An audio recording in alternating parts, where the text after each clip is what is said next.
आपल्या समवेत तळेगाव ढमढेरे येथील राष्ट्रवादी काँग्रेसचे अधिकृत उमेदवार शोभाताई ढमढेरे यांचे पती या ठिकाणी आहात आणि कशा पद्धतीने लोकांचा प्रतिसाद मिळतोय आणि कशा पद्धतीने हा प्रचार आणि मतदानाची तारीख जवळ येत चाललेली आहे, त्यांना काय वाटतंय, कशा पद्धतीचा लोकांचा प्रतिसाद आहे. दादा, काय नाव तुमचं?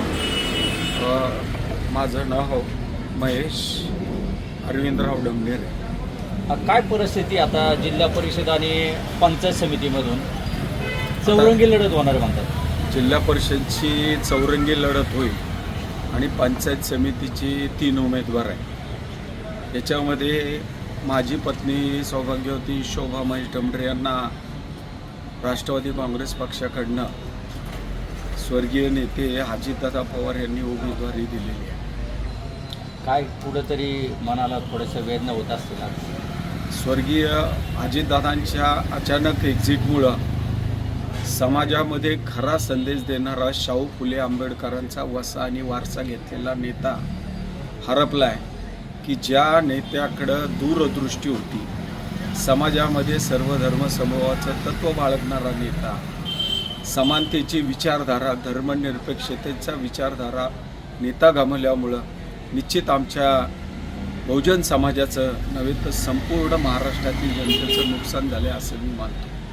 येणाऱ्या काळामध्ये पंचायत समिती या तळेगाव ढमढेरे गणामधून काय विकास कामाचा अंजन घेऊन पुढे चालणार आहात? आता गेली अनेक वर्षापासून गेली 4 पिढ्यांचा माझा सामाजिक आणि राजकीय वारसा माझ्या कुटुंबाचा आहे. समाजामध्ये काम करताना सर्व घटकांना शेवटच्या स्तरापर्यंत स्वर्गीय यशवंतराव चव्हाणांची जी संकल्पना होती, स्थानिक स्वराज्य संस्था, गावचा विकास हा शेवटच्या घटकापर्यंत ग्रामपंचायत, पंचायत समिती, जिल्हा परिषद असा त्रिसूत्री कार्यक्रम आपल्याला राबवत असताना महिला सक्षमीकरण असेल, स्वयंरोजगार असेल, महिला बचत गटाच्या संदर्भातले काही प्रश्न असतील, आरोग्य विभागाच्या संदर्भातले काही प्रश्न असतील, जिल्हा परिषद शाळेच्या प्राथमिक शाळेचे काही प्रश्न असतील, मग गावातील छोट्या मोठ्या स्मशानभूमी असतील,